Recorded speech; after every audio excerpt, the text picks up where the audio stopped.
everyone, race with me. Are you in your right mind? Yeah, I got new shoes. Well, even Selja can defeat you. Okay, next race. Of course I can. Well, I bet you 100 rupees. He would surely lose this race. I'll bet you 200 that he won't be able to reach that line. Well, you're right, I guess. Yeah. Let's start the race. 1, 2, 3, go! Activate suit! Activate suit! Another one of Doraemon's stupid gadget. They never work. Get up fast, I will teach you a lesson today. You mess up with me? Run, Nobita, run, save your life. Doraemon! Gian is troubling me again! Protect yourself with the shield. This will work? Yes. Oh, you think this stupid gadget can stop me? Gian, I am here to teach you a lesson. With this? Yes! What it will do? Huh? Doraemon! Save me! Save me, Doraemon! Doraemon, please help Nobita. Gian is troubling him again. Oh no, my gadgets never work. Nobita is always in trouble because of me. Your gadgets work, Doraemon, but Nobita picks the wrong gadgets every time. What should I do then? You need a system. You need to organize your gadgets according to purpose. And how do I do that? You assign a key to each gadget and then store them according to the key so that you know where to find them next time. Please, Doraemon, save me! Do you think Doraemon can save you? Stop, That Gian. stupid person. This is your last one. What do you think you can do? Your gadgets are useless. Run. Just now we looked how hashing can help us with efficient organization. Now we will look at some technical aspects of it and try to understand what exactly is hashing. Hashing is a technique used to efficiently store and retrieve data. It involves creating a hash table, which is a fixed size array, and using a hash function to map data elements identified by their keys to specific locations within the table. The hash function takes a key as input and produces a hash code which is used to determine the location of data element in the hash table. Collisions can occur when two different keys have the same hash code, and various strategies like separate chaining or open addressing can be used to resolve them. Hashing is widely used in various applications due to its efficiency and flexibility.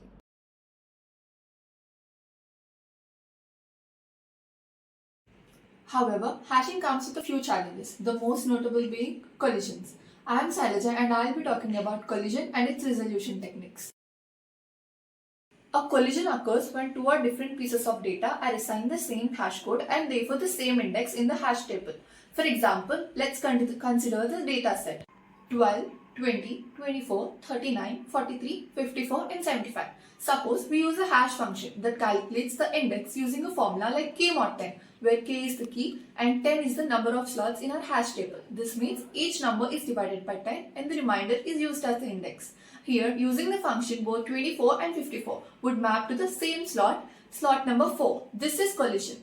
To handle these collision, we have two main types of resolution techniques. One is open hashing and the other is closed hashing. Let's start by looking at the open hashing, which is chaining. In open hashing or chaining, when a collision occurs, we store all the data items that hash to the same index in a linked list at the index. In the hash table in the above example, it would look like this. Here, 24 and 44 are linked together in the index 4. Now, advantages of chaining. It allows multiple data items to exist at the same index. It's simple to implement. Now, coming to the disadvantages, it can slow down searches if the chaining becomes long. Now, let's move on to the closed hashing, also known as open addressing. Here, every item is stored directly within the table and no external structures like linked lists are required. The first technique under open addressing is linear probing. In linear probing, when a collision occurs, we literally check the next available slot. For example, if 54 collides with 24, we move on to the next slot 5. If it is also occupied, we move on to the next index 6 until we find an empty slot. Advantages of linear probing. It is simple to implement. It utilizes the entire hash table. Now coming on to the disadvantages, primary clustering mainly happens. It lowers the search times when the table gets full. There are two other techniques in open addressing. Hi, I'm Sokesh. Now I'll explain open addressing and hashing, focusing on quadratic and double. In hashing, collision happens when two keys are mapped to the same index in the hash table. Open addressing is a method to resolve collisions by probing or checking other available spots in the table. Quadratic probing is a technique where instead of looking at the next node sequentially like the linear probing, we check further positions in the table based on the quadratic formula. After the first collision, we check the next node 1 step away, then 4 steps away, then 9 steps away, and so on. For example, if the key hashes in index 3, it's already occupied, then the next position check would be 4, 7, 12, 9, etc. This helps spread out of probes and reduces clustering. Double hashing, on the other hand, uses two hash functions. After a collision, the second hash function determines how far to jump to find an empty spot. Double hashing is great because it reduces chances of clustering by spreading out the keys more evenly across the hash table. Often sees as more effective than the quadratic and linear probing. Summarize. Both quadratic and double hashing helps resolve collisions in hash table by probing different positions, but double hashing is more effective in reducing clustering. Now let's look at some real-life examples of hashing. First one is the password storage. Hashing is commonly used to securely store passwords. Instead of saving a user's password directly, systems store a hashed version of it. When a user logs in, their entered password is hashed and compared to the store hashed. This adds security because even if the hash is compromised, it's difficult to reverse engineer the original password. Second is the data integrity verification. Hash functions are used to ensure data integrity. For example, software downloads often come with a hash value. Users can compute the hash of the downloaded file and compare it to the provided hash to verify that the file has not been tampered with. Third is a digital signature. In digital signatures, hashing is used to create unique fingerprint of a message. This fingerprint is then encrypted with a private key to create the signature. The recipient can use the sender's public key to decrypt the signature and verify the message's integrity and authenticity. Next is cryptographic applications. Hashing is a fundamental part of many cryptographic algorithms and protocols such as SSL and TLS for secure communications over the internet. Hash functions ensure that data has not been altered during transmission.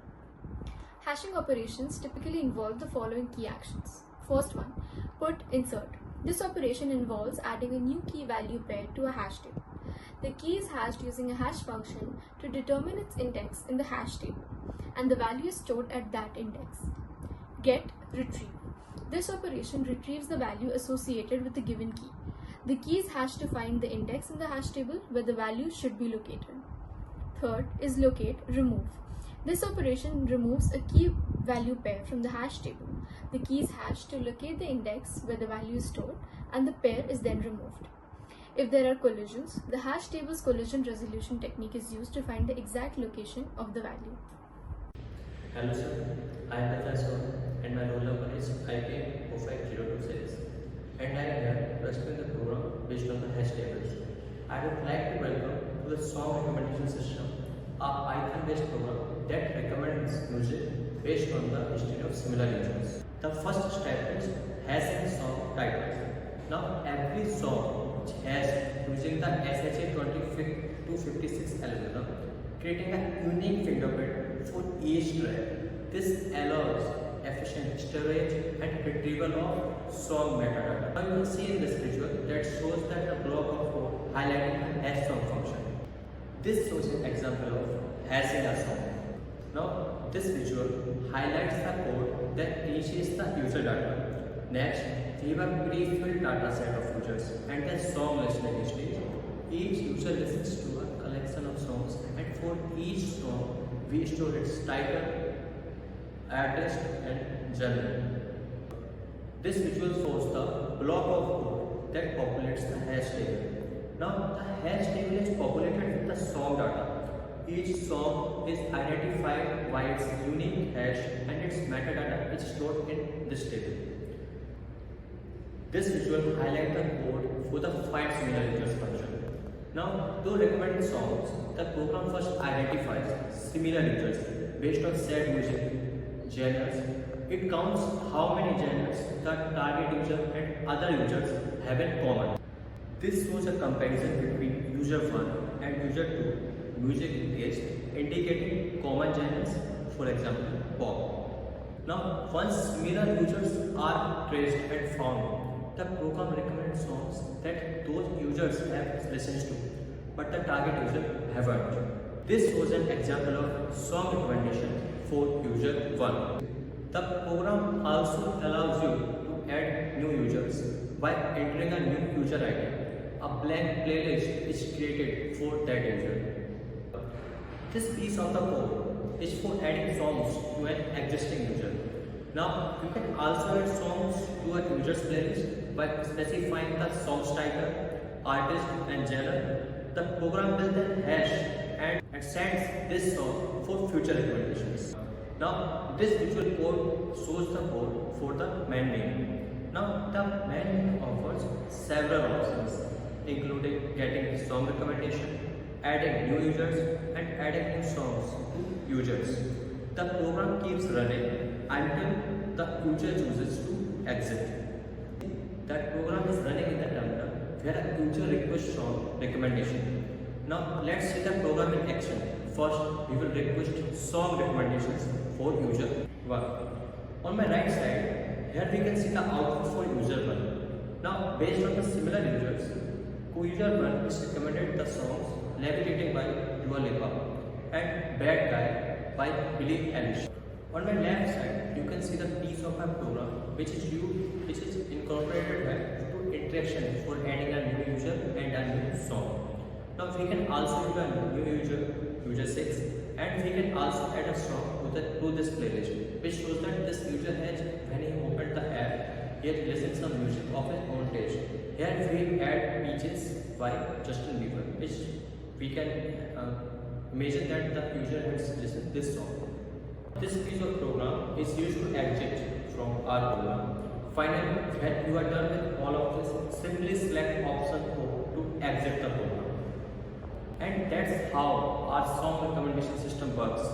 Thank you for watching, and I hope I have explained this program very clearly to you, and hope you enjoyed this journey. Thank you. Now let's come to merits and demerits of hash tables. Firstly, we will come to the time complexity. The average time complexity of hash tables is O1. That is, it takes constant time to insert or look up an object in the hash table. Whereas the worst case time complexity is big O n. That is, in case of multiple collisions. If the hash table is well distributed, then it takes almost n number of searches to find a particular element or to insert an element. Secondly, let's understand the space complexity. The space complexity of hash tables would be big O n. After you assign space for each element stored in the hash table. Third, we will be talking about load factor. Load factor is the ratio between the number of elements in the hash table to the size of the hash table. If the load factor of the hash table is high, then it means that more number of elements are being stored within fewer buckets.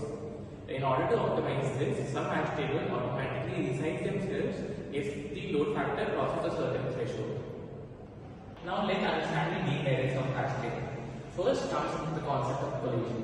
A collision occurs when two keys hash to the same index.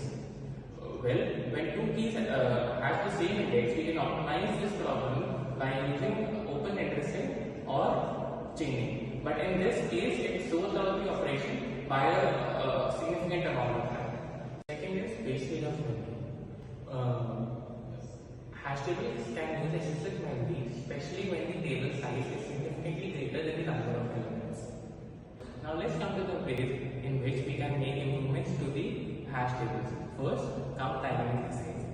Well, the modern day hash tables have a quality of automatically resizing themselves as soon as their load factor reaches a certain level. Well, this allows for optimum balance between the time complexity and space utilization. The second improvement that we can make is better hash functions. A well-designed hash function minimizes collisions, which ensures more consistent O1 operations.